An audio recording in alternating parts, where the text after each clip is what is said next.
alpiniste, c'est quelqu'un qui va gravir une montagne et qui n'est que de passage là-haut. Et le refuge, finalement, qui est ce point de soudure entre le monde d'en bas et le monde d'en haut, se doit de témoigner de l'humanité.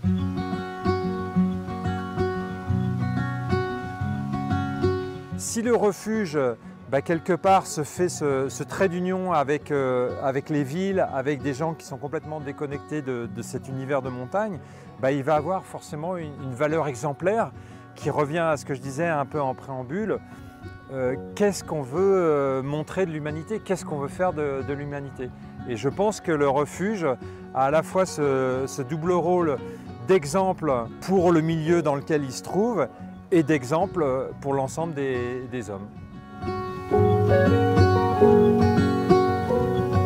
L'ADN de la FFCAM, la Fédération des clubs alpins et de montagne, c'est de rendre accessibles les activités de sport de montagne au plus grand nombre.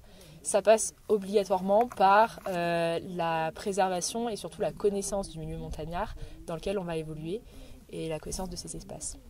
C'est pour ça que la FFCAM, dans le cadre du plan Avenir Montagne, elle a décidé de lancer des actions tests à partir de 2 refuges qui étaient éligibles au PAM, du coup, pour proposer des outils concrets d'éducation à l'environnement plutôt que juste en discuter afin d'agir concrètement sur ces espaces-là.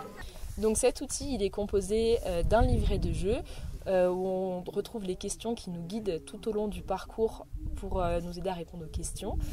À côté de ce livret, il y a un support dépliant qui s'appelle le parchemin du refuge de Gramusset, pour ici par exemple, qui va être composé de 2 côtés. Un côté sur le milieu montagnard dans sa globalité, on va retrouver des informations sur la faune, la flore, le patrimoine, les activités qu'on peut faire dans le secteur.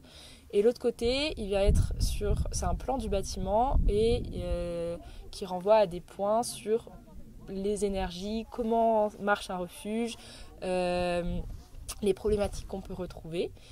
Et donc le petit livret va servir à guider sur ce parcours-là. Et c'est un outil qui peut être utilisé soit en autonomie, soit qui peut servir de base pour des animations, pour un accompagnateur en montagne, un enseignant ou n'importe quel autre encadrant qui voudrait s'en servir de base pour parler de ces sujets et aller un petit peu plus loin, approfondir après avec son groupe.